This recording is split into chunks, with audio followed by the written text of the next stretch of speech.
When we look at a sphere, it does not have an axis until it begins to move. So if we back up far enough away from the Earth, we see that it is a ball, and we do not notice the axis until we see it starting to spin. So this axis here, or this world tree, is what we rotate upon. We do not only spin on this axis, we also wobble on this axis. And this wobble is called the Great Year, or the precession of the equinoxes. As the Earth wobbles, we actually change the North Star. The North Star does not stay the same as the Earth wobbles throughout the night sky. In 12,000 years, our North Star will be Vega.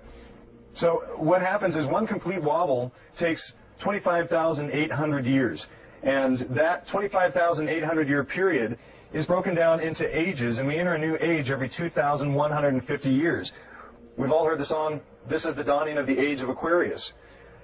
So we enter a new age every 2,150 years. 25,800 divided by 2,150 equals 12 ages per great year. So when we go outside at night, and when the people of ancient times went outside at night, what they would see is one point in the night sky stays the same. It stays in one place. That's the central point, and that is the North Star. And this is a time-lapse photo here, but you can actually see the spinning of the stars around the central point, or the North Star, that stays the same. This is actually called the axis mundi, and what many ancient cultures believed was that the Earth was actually inside a tube, or a snake, inside the body of the snake. The Earth was eaten by a snake, and shaman in many different cultures would actually meditate towards the center point, towards the North Star. And that was primarily for one reason, because they knew if they went out through the center point that they could come back straight through that center point and find their way back home. But this whole thing, this spinning of the stars around the Earth when we look up at the North Star, is called the axis mundi. It's also a representation of the Stargate. So as we go through this procession of the equinoxes, we go backwards through the zodiac. And this going backwards through the zodiac tells a very interesting story. It takes such a long time to make one complete wobble that the story is an ongoing story. And we can look back into our Sun Book, our Holy Bible, and see these stories, or these ages, in representation. Moses comes down from the mountain, and when he does so, he sees that his people are worshiping a bull, and he gets very angry at them. There's Moses ushering in the new age, or the new law. He is ushering in the new dispensation. So Moses comes down the mountain, and he sees the people worshiping the bull, and Moses gets angry, and he breaks the law. And if we look here, we can actually see the bull, or Taurus the bull, with his sun disk in between the horns here, and Moses breaking the law.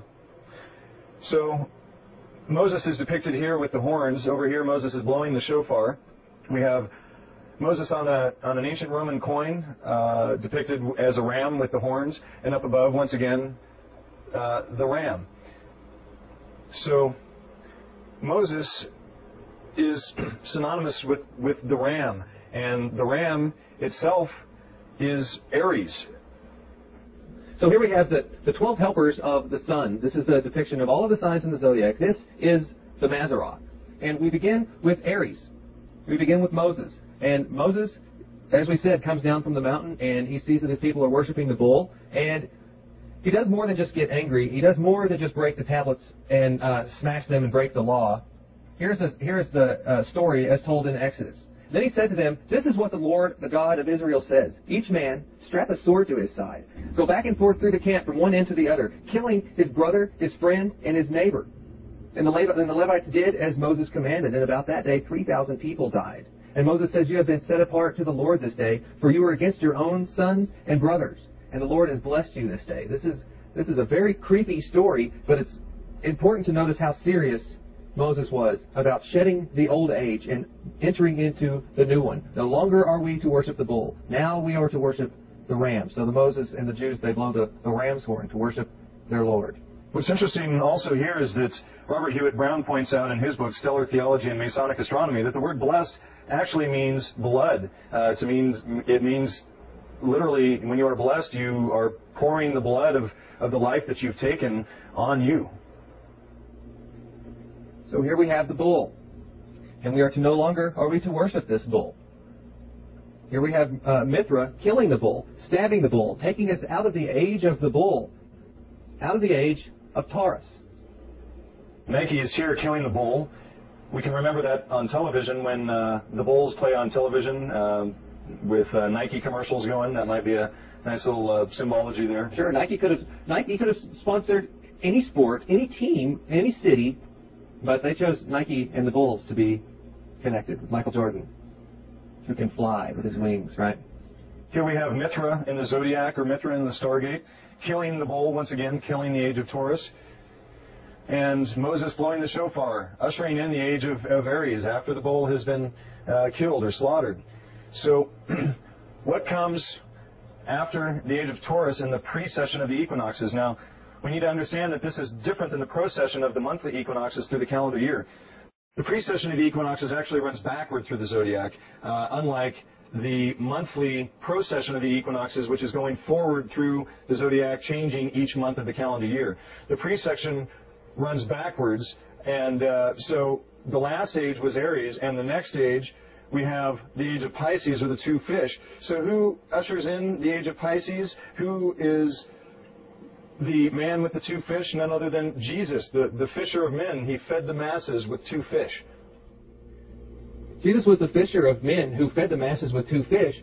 But did he feed the masses two fish, or did he feed the masses the two fish of Pisces, the knowledge of Pisces, the age of Pisces? And that's the age that we're in right now. We're in the age of Pisces. We're still being taught by this teacher, teaching us, feeding us, the masses, with two fish. Here he is again with two fish, and we remember on the slide just a moment ago, these two fish are faced in opposite directions. The fish in the heavens are facing in opposite directions, and the artist decided to paint these two fish facing in opposite directions. This is Anis, the fish fan, who comes from the sea to teach mankind the secret teachings of all ages. Notice the way that he is dressed here, almost as if he's a mermaid, but he has a fish hat on his head. So who else wears a fish hat on his head? We have down here the ancient Sumerian god wearing the fish hat on his head. We have Pope John Paul, who also wears a fish hat. Over here we have the first incarnation of Vishnu being born from a fish. So all of these things are representative of the age of Pisces. From the matrix of power, we have two more fish heads, papal headdresses. The Pope's mitre is a fish head.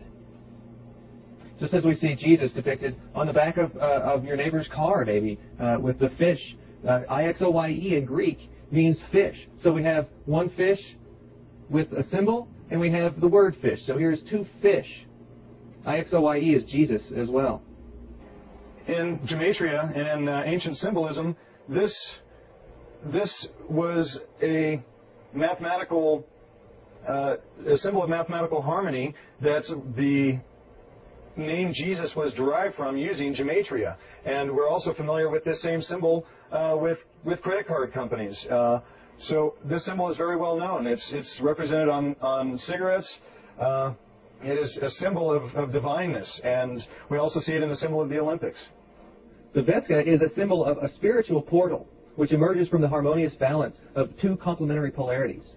Intuition and intellect, knowledge and practice. It's yin and yang, really, and this is the big gray area between the black and the white. But it's a spiritual portal, and that's important, because it really is a spiritual portal. It is the portal that we enter into this dimension from. Without this yoni, we have no life. We have to enter through this spiritual portal before our life begins. Ancient deities depicted inside the Vesica Pisces, inside the symbol of the Stargate, coming into this world or entering into the next one. This could also be considered wormholes, but the re-entry into this dimension the entering into this dimension was considered to happen through the female genitalia. So here we have the Virgin Mary clearly depicted as female genitalia with the clitoris on top and the two labia hanging down on either side. So the symbology in Mary or Lady of Guadalupe is very much the symbology of the female genitalia and the regenerative process that women are a part of in the existence of life and creation. Another thing to point out in this picture is her hands and the way they are positioned right at the clitoris. The hands will even extend as if the clitoris was extending. Jesus here coming out of the spiritual portal represented as the yoni, even with his hand marking the spot. A ceremony of baptism is a rebirth, a death and a rebirth, where they would pass you through this symbol. So this symbol has been very popular throughout our time, and it's just turn it over to the side, and you have the fish, the Jesus fish. The traditional two cupped hands joined in prayer was originally a symbol used by pagans to represent the Great Mother's yoni. So Christians use this very symbol today in worship of Jesus, when this is very much derived from sex and fertility and understanding the cycles of life, derived from the worship of those ancient philosophies. So another very good book to understand about the Vesica Pisces, as well as Gematria and other symbols as well, is this book by David Fideler, Jesus Christ, Son of God. Very, very amazing book. This book was actually turned on to me by a 33rd degree Mason.